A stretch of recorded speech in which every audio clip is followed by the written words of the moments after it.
Pocket মারা কিন্তু জায়েজ। হুজুর কি কয়, কিন্তু এই পকেট যদি আপনি সদর গাড়ি মারতে যান তাহলে খবর আছে। কিন্তু যদি ভালো মানুষের ফালাই ফরেন তাহলে সাফার দাঁত তো সরাইবই। এমন আছে আপনার ফাইন নিচে কিন্তু মারি রাখতো না। আবার যদি পুলিশের হাতে পড়েন তাহলে কিন্তু রাখিব নিরাপদ, দেখাবো আলোর ফতেন ডুহায় থুয়ে দিব ডাইরেক্ট জেলখানায়।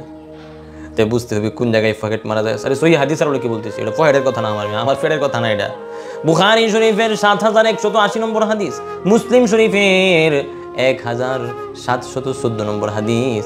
আবার বয়ানও করছে হাদিসটা হযরত আম্মা আয়েশা সিদ্দিকা রাদিয়াল্লাহু আনহা। আপনাদের কাছে কি মনে হয় একই হাদিস আবু দাউদের মধ্যে আসছে, আবার নাসাই শরীফের মধ্যে আসছে, ইবনে মাজাহ শরীফের মধ্যে আসছে, মুসনাদে আহমদ ইবনে হাম্বলের মধ্যে আসছে। হাদিসটা মূলত কি আসেন আমরা বোঝার চেষ্টা করি।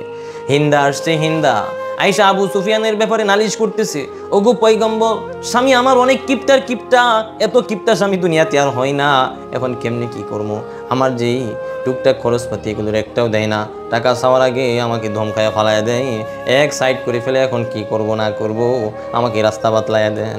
তখন পয়গম্বর সাল্লাল্লাহু আলাইহি ওয়াসাল্লাম কয়ে দিছে, ওগো হিন্দা শোনো শোনো, খুজি মা ইয়াকফিকি ওয়া ওয়ালাদিকি বিল মারুফ, তোমার জন্য যতটুকু একেবারে না হলেই না, তোমার সন্তানদের জন্য যতটুকু একেবারে না হলেই না, এতটুক পরিমাণ তোমার স্বামীর থেকে তুমি নিতে পারবা না বইলা। তবে এই ক্ষেত্রে অবশ্যই আমাদের খেয়াল রাখতে হবে যাতে করে বিপদে আবার না পড়ে যায়।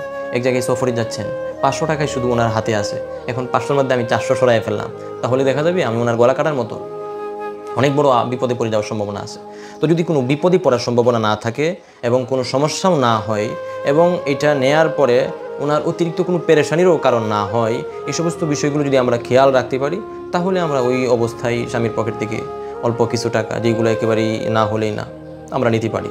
তো এটা প্রয়োজন পরিমাণ, আবার প্রয়োজনের অতিরিক্ত না।